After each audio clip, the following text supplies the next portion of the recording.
Hello dear students, मैं ज्योति Saxena MS college Bikaner से। Student, आज एक मैं नया टॉपिक स्टार्ट कर रही हूँ, स्वैच्छिक संगठन। इसमें हम डिस्कस करेंगे स्वैच्छिक संगठन क्या होते हैं, इनमें और सरकारी संगठनों में क्या अंतर होता है, ये कैसे अपना काम करते हैं और इनके कार्यों में क्या क्या समस्या आती हैं, इनकी समस्याएं क्या क्या है स्वैच्छिक संगठन की। साथ ही हम आज ये देखेंगे कि ये राष्ट्र के विकास में कैसे अपना या समाज के विकास में कैसे अपना योगदान देते हैं। लेकिन हम जब स्वैच्छिक संगठनों की बात करेंगे तो सबसे पहले हमें इसका थोड़ा सा इतिहास जानना बच्चा ज़रूरी है।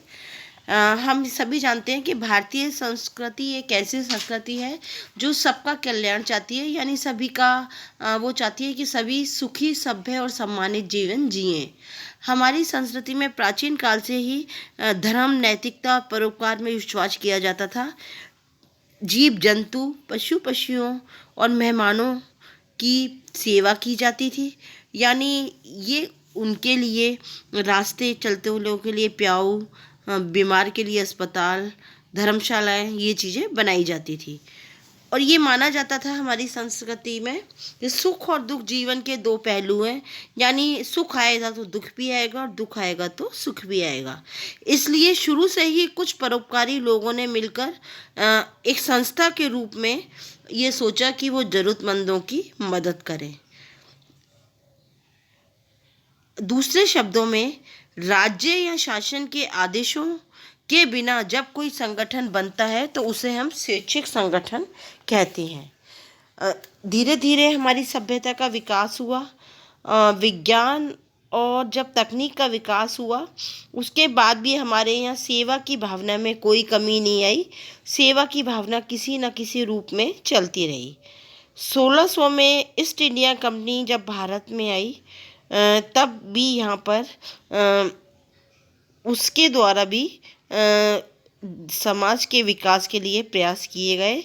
1858 में मद्रास में स्थापित फ्रेंड इन सोसाइटी नामक स्वैच्छिक संगठन को भारत के स्वैच्छिक संगठनों के इतिहास में एक पहला प्रयास माना गया है।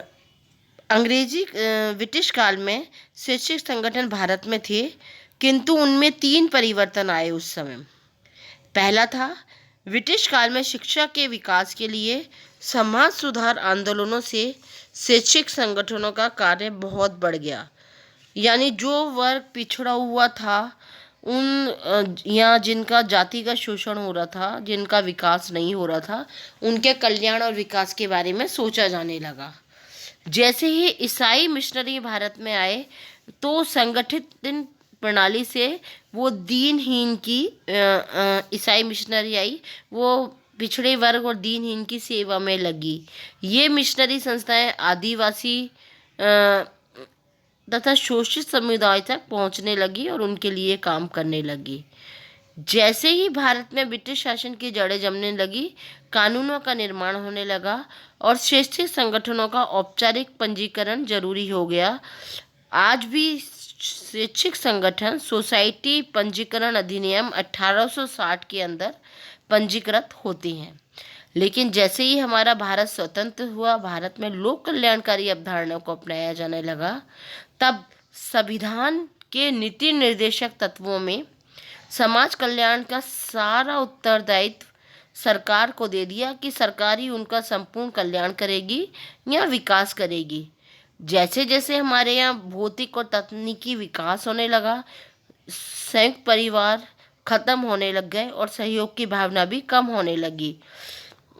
हर व्यक्ति ये मानने लगा कि सामाजिक कार्य सरकार की जिम्मेदारी है और कल्याण के स्वैच्छिक प्रयास कम किए जाएं तो सही है। लेकिन धीरे धीरे ये कहा जाने लगा कि सरकार सारे कार्य कर पाए, यह मुमकिन नहीं है। और कुछ लोग कुछ संस्थाएं ऐसी थी जो समाज का चहुमुखी विकास करती थी, साथ ही वो अपनी संख्या बढ़ा रही थी, किंतु समाज कल्याण के लिए जरूरी था कि उनमें प्रतिस्पर्धा और निस्वार्थ भावना भी होनी चाहिए। भारतीय समाज की समस्याएं धीरे धीरे बढ़ती जा रही थी। समाज में शैक्षिक संगठनों की लेकिन भूमिका को कम नहीं किया जा सकता था। बहुत सी ऐसी संस्थाएं थी जो परस्पर सहयोग करते हुए मनुष्य के या मानव जाति के चहुमुखी विकास में लग रही थी। ये तो था बच्चों इसकी हिस्ट्री कि कैसे हमारे यहाँ प्राचीन सभ्यता से ही हमारे यहाँ स्वैच्छिक संगठनों का कॉन्सेप्ट है। यानी कोई सा भी युग हो, हर युग में हमारे यहाँ परोपकार की भावना थी। हर व्यक्ति दूसरे व्यक्ति की मदद करना चाहता था। अब हम बात करते हैं स्वैच्छिक संगठन है क्या। बच्चों, स्वैच्छिक संगठन लैटिन भाषा का शब्द है जिसका अर्थ है जो वॉल्यून से विकसित हुआ है, जिसका अर्थ है इच्छा या स्वतंत्रता। यह संगठन के माध्यम से सामने आती है। हेराल्ड लास्की ने ये कहा है कि स्वैच्छिक संगठन ऐसे संगठन है जिसमें रुचिगत उद्देश्यों के संवर्धन हेतु व्यक्तियों के इकट्ठा होने के मान्यता प्राप्त कानूनी अधिकार का नाम है। हमारे भारतीय संविधान के अनुच्छेद 19(1)(c) में यह अधिकार नागरिकों को दिया है कि वह संघ या समुदाय बनाकर अपने उद्देश्यों की प्राप्ति कर सकते हैं। स्वैच्छिक संगठनों को ऐच्छिक संगठन, गैर सरकारी संगठन भी कहते हैं।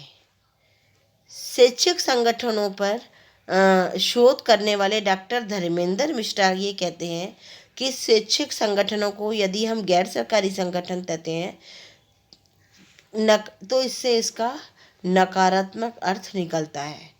भारत सरकार ने 2007 में राष्ट्रीय स्वैच्छिक संगठन नीति घोषित की है और उन्होंने स्वैच्छिक संगठनों को औपचारिक समूह के रूप में उनको इंडिकेट किया है या उन्हें बताया है।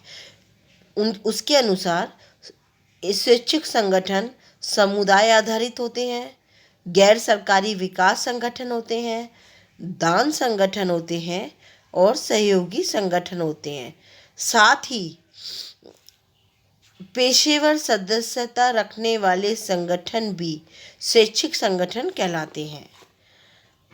सभ्य समाज की अवधारणा में सरकार आज पहला क्षेत्र माना जाता है, बाजार दूसरा माना जाता है और समाज को तीसरी पार्टी या तीसरा क्षेत्र माना जाता है। इसी नागरिक समाज में यानी जो तीसरा क्षेत्र है, इसकी पहली विशेषता है उत्तरदायी स्वैच्छिक संगठन। इसलिए हम कई बार स्वैच्छिक संगठनों को थर्ड सेक्टर भी कहते हैं। कुछ विद्वान इन संगठनों को लोकतंत्र का 5वां पिलर भी कहते हैं। पहला पिलर है व्यवस्थापिका, बच्चों, दूसरा है कार्यपालिका, तीसरा है न्यायपालिका, चौथा है मीडिया और 5वां है स्वैच्छिक संगठन।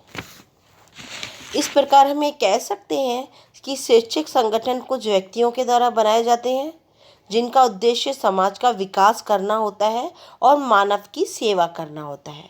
ऐसे संगठन जब काम करते हैं तो ये सरकार और दूसरे दबावों से बिल्कुल अलग रहते हैं, यानी इन पर कोई दबाव नहीं होता। यह लोक कल्याण के लिए जो कर्तव्य निर्धारित किए गए हैं वो कर्तव्य केवल राज्यों के माध्यम से पूरे किए जाएं, यह संभव नहीं है। उन कर्तव्यों के निर्वहन में स्वैच्छिक संगठन अपनी महत्वपूर्ण भूमिका निभाते हैं। कुछ अलग अलग विद्वानों ने स्वैच्छिक संगठनों की अलग अलग डेफिनेशन दी है। उसमें से कुछ हैं जैसे लॉर्ड बीवरीज क्या ये कहना है कि स्वैच्छिक संगठन वह संगठन होते हैं जिनमें कर्मचारी वैतनिक या अवैतनिक होते हैं तथा बिना किसी बाहरी नियंत्रण के खुद की पहल से काम करते हैं और खुद ही प्रशासित होते रहते हैं। स्मिथ और फ्रेडमैन ने कहा है स्वैच्छिक संगठन औपचारिक रूप से संगठित और तुलनात्मक रूप से द्वितीय समूह होते हैं जो उन औपचारिक अस्थायी प्राथमिक समूह से अलग होते हैं जिन्हें हम देखते हैं। नेक्स्ट डेफिनेशन है डेविड एल सिल्स। डेविड एल सिल्स का कहना है शैक्षिक संगठन ऐसे सदस्यों का समूह है जो कुछ सामान्य हितों की प्राप्ति हेतु स्वैच्छिक आधार पर संगठित होते हैं और राज्य के नियंत्रण के बिना काम करते हैं। इन डेफिनेशनों से हमें ये पता चलता है कि स्वैच्छिक संगठन वो संगठन होते हैं जो अलग अलग वर्गों की सामाजिक समस्याओं और ज़रूरतमंदों की आवश्यकताओं की पूर्ति करते हैं, साथ ही समस्याग्रस्त लोगों को चेतना युक्त बनाते हैं और उनमें सहयोग की भावना को प्रोत्साहित करते हैं। साथ ही सरकारी कल्याणकारी कार्यक्रमों के अंदर जो सुविधाएं मिलती है उसकी जानकारी सूचना उन व्यक्तियों को पहुंचाते हैं जिन्हें इन सुविधाओं की या जानकारियों की ज़रूरत है। साथ ही स्वैच्छिक संगठन कल्याणकारी कार्यक्रम के बारे में सरकारी अभिकरणों को बताते हैं, सामाजिक समस्याओं से जूझने के लिए स्थानीय संसाधनों को विकसित करते हैं, साथ ही परिस्थितियों के अनुसार कार्य की क्रियान्विति को सुनिश्चित करते हैं। शैक्षिक संगठनों एक मजबूत आधार होता है जिसके माध्यम से वो मानव जाति का कल्याण करते हैं। जिस संगठन के पास वित्तीय साधन और अच्छे कर्मचारी नहीं होते वो समाज कल्याण के कार्य में अपनी भूमिका नहीं निभा पाते। शैक्षिक संगठन सरकारी विभागों के साथ समन्वय, कुशल नेतृत्व, कार्यकरण में स्वायत्ता के साथ निष्प्रभावी रहते हैं और उनके साथ समन्वय करते हुए अपने उद्देश्यों को प्राप्त करने का प्रयास करते हैं। Thank you student.